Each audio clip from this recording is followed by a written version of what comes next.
Welcome, advocates, to another episode of the Leading Equity Podcast, a podcast that focuses on supporting educators with the tools and resources necessary to ensure equity at their skills. Today's special guest is Miss Morgane Michael. So without further ado, Morgane, thank you so much for joining us today. Sheldon, it's a pleasure. I'm so excited to be on this podcast with you. Thank you. Let's do it. I'm excited too. We were just chopping it up. You're out in Canada, which I would just tell you, I've been thinking about moving north lately. So, but I know a little bit about you, and I'd love for you to share a little bit about yourself and what you currently do. You bet. Yeah. So I'm an educator, and my experience is mostly in early primary, mostly kindergarten. I'm also in leadership, so I do a lot of professional development planning. I'm an author of 2 books. So I've written From Burnt Out to Fired Up back in 2022, when we didn't even know how burnt out we were going to be. And then I just followed that up with my newest book, A Blueprint for Belonging, where I really talk about belonging strategies for leadership and for the classroom teacher. I'm also a mom. I've got an 8-year-old and a 10-year-old. And I absolutely love education, and I love having conversations related to supporting educators and leaders. All right. Well, welcome to the show. And folks, here's a copy of her latest book, A Blueprint for Belonging. Links in the show notes. Make sure that you get yourself a copy and support. I'm excited for this conversation because as we were talking before we started recording, I actually have a book coming out later on this year as well on sense of belonging, but I'm taking a different approach to it. So I thought your approach to sense of belonging was really interesting. I'm really interested in knowing about it. So for me, I think about sense of belonging from here's a group, and we want each individual member to feel accepted, supported, and included. That is kind of what we're looking at it from my lens. However, you have something that I didn't think about, probably should have put in the book, but at this point, it's all good because I think your blueprint is going to be really good and helpful as well. But you talk about the importance of being self, like the importance of sense of self. And I wanted to see if we could start there. What did you mean by that? Yeah. So before I wrote A Blueprint for Belonging, I did a lot of thinking around how is it that we feel settled as educators or leaders? And a lot of the work that we do can lead us to feeling sort of like we're alone and like we're sort of out to pasture and we don't know what we're doing, or maybe we do know what we're doing, but we've lost our way or we've lost our energy. And a lot of that ends up trickling into burnout or burnout type behaviors. And so we might end up feeling like we have a sense of dread kind of waking up in the morning, or we don't feel like we want to be doing this career anymore. I know so many educators who get to that threshold where they're really questioning that livelihood, like to be a teacher, and they forget the reason that they first got into education in the first place. So most of us probably didn't get into it for the money. We got into it because we wanted to make a difference. We wanted to be the teacher that we never had. We want to be the educator that maybe made a tremendous difference in our lives. Most of us have these really beautiful reasons that we want to serve the community. So a lot of the work that I do around belonging starts with us first, because I really believe that in order, and I use this metaphor in my book, A Blueprint for Belonging, I use this idea of building something. We build the culture in a school. We build this beautiful family-like dynamic with our students in our classroom, with our parents, that trust, all of this stuff. But we can't get there if we don't have a deep sense of who we are first, and that we are deeply entrenched in terms of our values and what matters to us, and the way that we stand our own 2 feet when we are feeling like we're overwhelmed with decision making, or when planning is a lot, or when we maybe feel like our ideas are vastly different from our community, but we know that we are bound by integrity. And so A Blueprint for Belonging is kind of born from the first book, which is about how do we overcome this sense of burnout or that loneliness. And I can go on, but that's essentially that foundational aspect to get to that broader, bigger strength and the building of community. We first have to start with ourselves. So there's that term, you can't pour from an empty cup. Mm-hmm. And so if we're saying, look, I want to create a sense of belonging for this community that I'm serving, I can't do that from an empty cup. Does this mean that I need to be doing, I don't know, some self-care stuff, or are there some, tell me a little bit more as far as what are some things that I need to be doing in order to make sure that I'm good to go in order to lead these change strategies? Okay, this is seriously my favorite topic. So There are 5 small pillars that I can they're big pillars, but I'll go through them fairly quickly just for time. So 5 pillars really to get to a sense where we are pouring back into ourselves. Sometimes self-care gets a bad rap. It's not just about bubble baths. It's really about figuring out who in the world we are. And so the first piece is about reflecting. So 5 R's: reflect. Who are we? What motivates us? And when we check in during our day, because most of us probably go through our day, if we're in busy buildings, we put ourselves on the back burner. We are not taking restroom breaks. We are not taking our water breaks. We're not eating properly. So that's the first piece, is reflecting on where we're at. The next piece is about reframing. So reframing unhelpful narratives. All of us tell stories. We have about 50,000 to 65,000 thoughts that course through our heads every day. We get to decide not our reactions, or not necessarily our initial thoughts, but we do get to create a space between the stimulus and that response. And in doing so, we get a lot more control. And that's where that resiliency is built. And then we get to refocus. So refocusing is on, how do we create goals that matter, that are aligned with our values? And so refocusing really invites us to dig down. What matters to me? What am I about? And how can I propel this forward in my classroom or through my leadership? 4 is about reconnecting. The number one determinant of our well-being as human beings is our social connections. And so if we can really actively prioritize our work colleagues, the way that we interact with our students, the way that we interact with our families and the people that are important to us, our friends, that can pour back into who we are. And then the 5th one, and this is kind of the unusual one that a lot of people are like, what does this have to do with self-care? But creativity. I really believe that our most human element, or our most human expression, is our ability to be creative. And I'm not talking like art, like I'm talking, how do you say hello to people?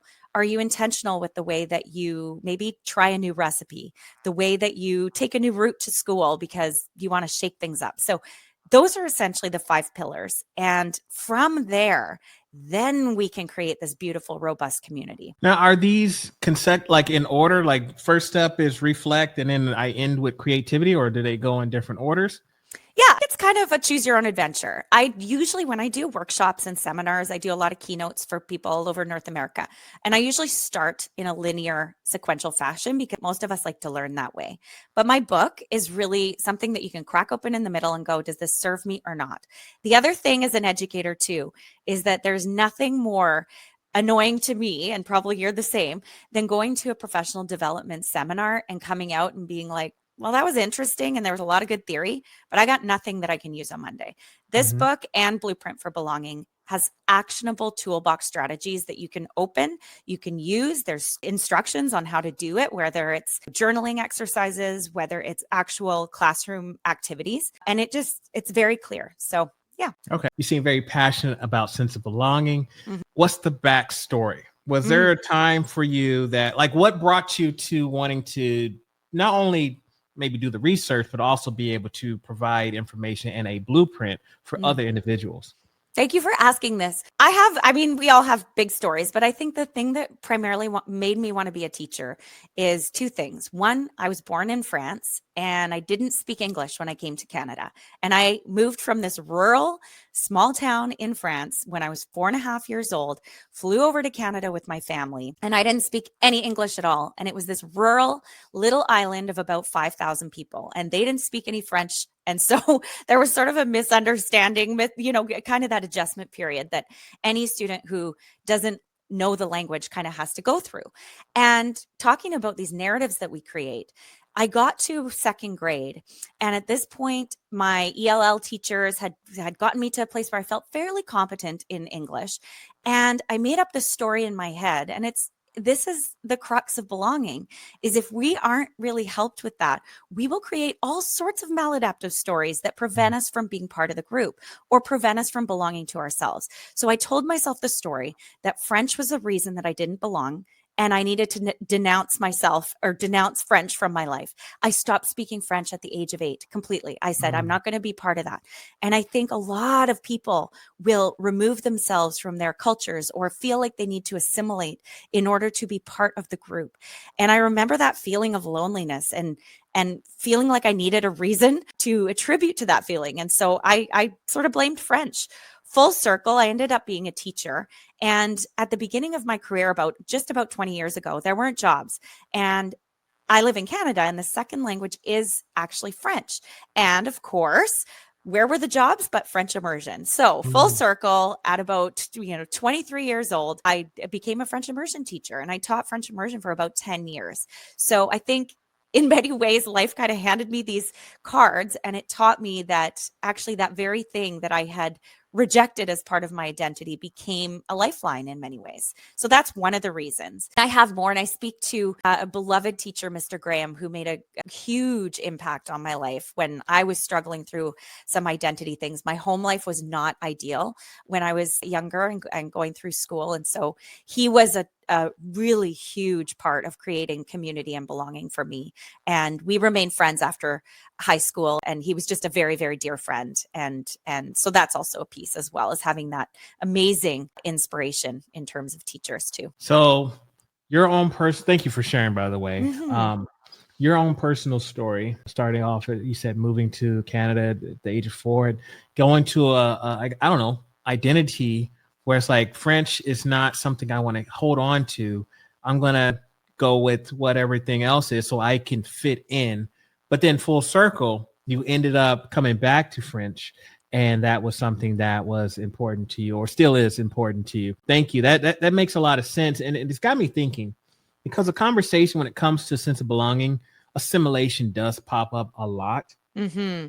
If I'm thinking about it from a self-regulation, because we're talking about ourselves, starting this off, how important is it to consider assimilation when it comes to regulating ourselves? Because if we're trying to create a sense of belonging, are we looking to change culture, or are we looking to assimilate to a certain culture? I guess that's the question I'm trying to ask. Sheldon, this is so big and I grapple with this a lot. I really do. This is a really interesting question because I think when we hear that word assimilation, Mhm. of course, we don't want that. You want to maintain your own integrity. You want to have your own cultural values. You want to hang on to that. And this is something that I didn't write a lot about in the book, but this is sort of what I believe, that we need to have the capacity to be fluid in different environments. And in order to do that, we need to be able to wear different hats. So I say this to my own children. I say this to my students in my classroom or to the people that I'm coaching. I'll say sometimes we wear, like, if you think about it, drill it down to really basic, we won't wear the same hat, meaning we're not going to speak the same way. We're not necessarily going to dress the same way in front of our grandparents versus our 8th grade friends. It's a very different clientele. And while you can maintain that essence of who you are deep down, that doesn't change. Sometimes the world requires us to wear different hats at different times. And if I can think about it that way, it feels less like assimilation and it feels more like broadening our language, broadening our capacity for being fluid with the ability to maintain our integrity through it. As parents, as teachers, we give our students the most tools because the world kind of sees things as particular ways. So we are able to have certain tools at our fingertips if we have that broad perspective versus narrowing the perspective and saying, I only wear one hat, and that is the only way that I can navigate through the world. I'm not sure if it's the right way. What it does is it creates opportunities and choice. And if we can choose, then we can choose to wear one particular hat in any given circumstance. But that's a choice. It's not a default, and it's with intention, if that makes sense. I'm with you. I'm with you. Yeah. Okay. That makes sense. So I've had conversations with individuals because, again, centering around sense of belonging. And there's that conversation. It's like, well, here's a student. This is a home life upbringing that they have. They want to be able to do whatever they do at home. Mm-hmm. They want to be able to do that in the hallways and at school. Mm. And that doesn't always line up with the overarching school culture. But then we're saying, well, sense of belonging, Yeah. they should be able to be themselves. Uh-huh. And so I remember having conversations with I had a conversation with a assistant principal one time. And his thing was, for example, a lot of his students listen to rap music at home, Mm-hmm. and they playing it in the hallways, they're playing it in the classrooms, and they're singing the songs, they're singing the lyrics, and they want to be able to use that language in school. And Mm-hmm. his thing was, there's a time and a place. Right. Said you can do what you want to do. However, you also need to be prepared for whatever happens afterwards. So there's ultimately a time and a place. So some of the things I just heard you say was kind of seemed a little similar to the idea of, yes, Mm-hmm. we want you to be yourself, no matter your background, identity, language, customs, traditions. Yeah. However, you have to be able to navigate. And I don't know if I have the answers. Like, I really Uh-huh. don't. We're all navigating it. But what's clear is creating a sense of intention, understanding that every behavior is a choice. And if you choose to listen to rap music, then that's ultimately a choice that you have. However, there are certain individuals who may interpret that a particular way and may have a particular response to that. This goes for anything. We have students in our building, for example, and this is maybe controversial for some audiences, I don't know, but some students who are born male, for example, and they might come to school wearing a dress or different clothing, for example, that you wouldn't necessarily expect that particular gender to wear. Whatever that looks like for you, that is essentially going to signal certain things to certain people. It's just a cueing thing. And so we remove judgment and we remove our personal interpretation of that. The bottom line is that we signal to other people different things through our nonverbal behavior, our words, the physical expressions that we have on our face. And whether you have any particular opinion about that, certain people will view that a certain way. And that is ultimately something that is helpful to know when we are walking through this world, so that if that is where we are at in terms of self-expression, then we are prepared for what some segments or sectors in this population or this world may throw at us as a response.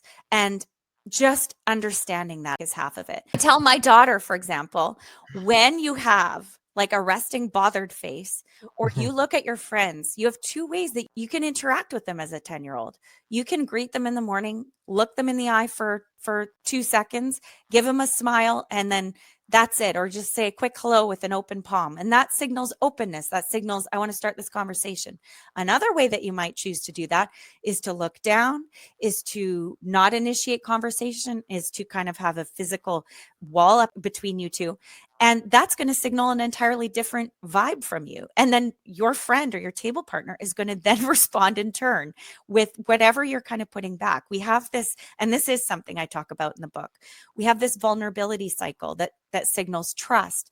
And so much of what happens in the world is sort of a response to our cues that we put out there, and we adjust to each other. And a lot of that is nonverbal. So some of the ways that we present, if we're open face, we're opening ourselves as much as we can to the world, that is going to signal that we are an open, sort of safe person in the world. And then we will have some of that response coming back to us. So it can be so tricky. I don't think there's a line. I don't think this is necessarily science. The work that I do with people is just being aware. So like with my daughter, just be aware that if you choose not to be intentional about the way that you're greeting people in the morning, you may have an interesting response from people. They may think, or they may jump to conclusions based on their own perception of who they are and how they navigate through the world, that maybe you don't like them, or what I mean. So it's so tricky, but a lot of that is intentionality. So does that mean that it impacts their sense of belonging if we're not okay? Because there's a lot there. There's so much. There's so much. I want to unpack. And shout out to you.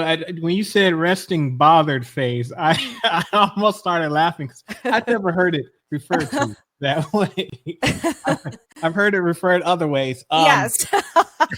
This is the PC seminar version. Yeah. This is G-rated. Okay. Yeah. All right. But yeah, you're talking to your 10-year-old. You probably, that's probably how you're framing it.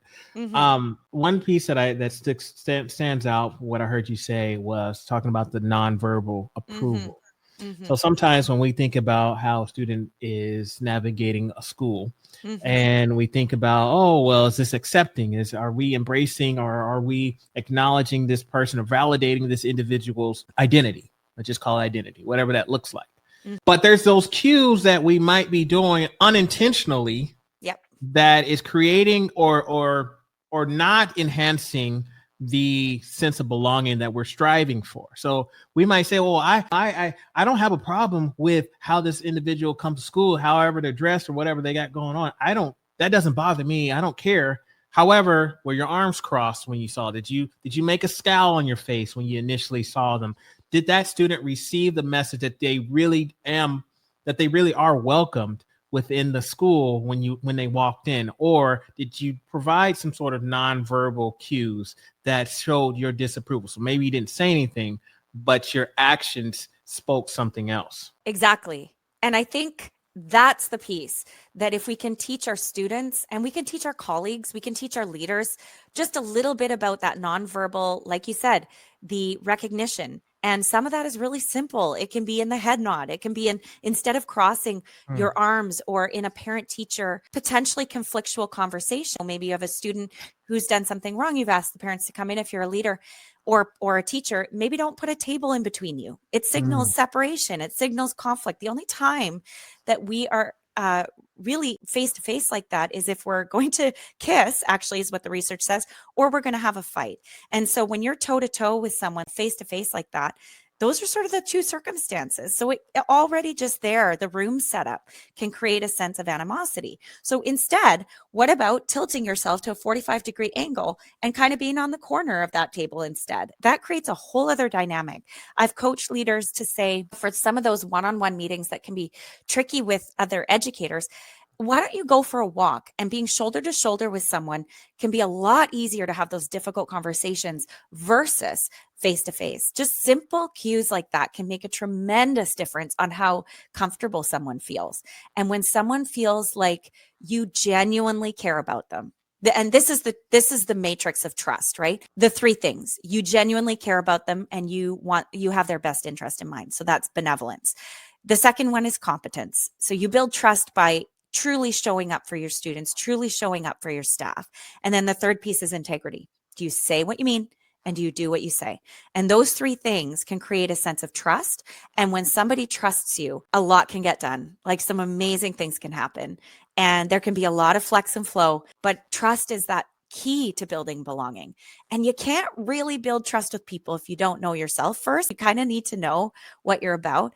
But after that, if people trust you, they'll come on the journey. They'll get enrolled with you. If you can get to a place where everyone on the team, whether that's students, educators, parents, are kind of headed in the same A to B direction, then really that's where the great stuff happens, right? We're all aligned in the same direction. I love this. I love this. Okay. Okay. One of the things that you said that really stood out to me in that response was the idea of sometimes as principals, we got some difficult conversations to have with staff. You bet. And typically we send them to my office. And so they sit down and they're in that space, you close the door. And so sometimes a staff member might already be in defense mode, or they're already kind of uneasy because, oh no, the principal wants me. What do they want? I like the idea of taking a walk. Mm-hmm. Hey, you got 5 minutes? Let me go chat. Can we chat? And then taking a walk, like you said, side by side might present or lessen the load or barriers that might be, or walls that a staff member might put up because they are afraid that they might be in trouble. Mm-hmm. Are there some other benefits to the relationship? It really depends on what your leadership style is, right? Mm-hmm. I think at the end of the day, if you're strong arming, your leadership through hierarchy and status, uh, you're going to come up with some problems, because people are maybe going to see that signal and go, I have a natural propensity to want to fight against that, or I'm not great with authority roles. So I would argue that probably coming alongside people is going to be your best bet for having behavioral change anyway. But if you choose to be the kind of leader who is very top down and hierarchical, yeah, maybe it does put a little wrench in the plans. I mean, at the end of the day, it's not a democracy. And most leadership isn't, and it shouldn't be, because sometimes you have to make decisions and you have to say no. If you can do it from a place where people understand, and I've worked for many different leaders, and I've had to guide teams too. And if you can get to a place where people will accept the fact that you say no, because they know that you have integrity and you're not making some deal for somebody over here, they'll go, you know what? Yeah, she said no, or he said no to this, or he's making this call and I don't agree with it, but I respect them. I think that's where you want to get to. And there might be bumps in the road. And I think if somebody's not ready to talk, pressing pause and going, I think we need to revisit this, feel free to write some things out, write me an email, tell me where you're at, and then we can revisit. Like, giving it time is important.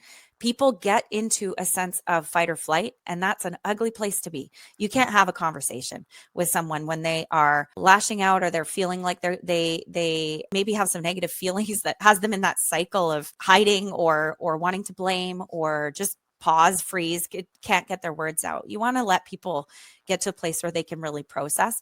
The other piece that about, especially when it comes to parents, is, and this really goes for anybody sitting in front of you, but you want to signal three things. You want to say, first of all, I like you on a basic level. I like who you are. I like what you're about, like, at least, and not sandwich it in a really cheesy way, but through your vibe, like, be able to communicate that you care for this person and that they're valuable to your team. The second piece is not sugarcoating. This is the challenge I'm seeing, and checking in. Does that sound right to you? Are you seeing the same thing? Or what's the biggest challenge for you here? And then the next piece is, let's create a plan. We're noticing this specific thing is not going well. Maybe classroom management's a disaster. You're getting your report cards in late every day or every semester, and sort of targeting that specifically without sugarcoating it, and then getting to the plan and trying to get there together, saying, let's think about some solutions. I have these things in mind. Maybe you can think about some things. How does that fit for you? And being able to check in like that. Saying also, what's the biggest challenge for you? Listening deeply. It might be a time constraint, a resource constraint. Maybe they have conflict. And if you can sit and just be present while they express some of that, that's half of it. Most of us just want to be validated. You know, we want to have somebody sit there and go, I get it. It's hard. Still not acceptable. And here's how we move forward. That's what I'd suggest. All right. I love it. I love it. All right. So folks, definitely get yourself a copy of the book, A Blueprint for Belonging, Building a School Culture from the Ground Up. I think that this is something that must be read, especially now. Would you recommend this just for our school leaders, or who was the intended audience for the book?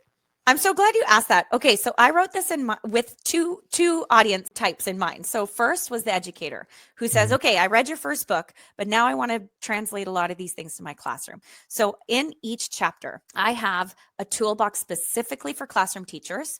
And then I have a toolbox specifically for educational leaders. So how do you create the sense of belonging in terms of literally like morning meeting scripts? Here are some ways to create activities around kindness, around building a sense of belonging in a really tangible, actionable way that you can implement on Monday. And then for the leader, how can you run meetings more effectively and more in such a way that you can create a sense of belonging? How do you support your staff throughout the year so that they feel like they're part of something? How do you manage the parents and the other stakeholders when you feel like you're kind of a middle manager sometimes?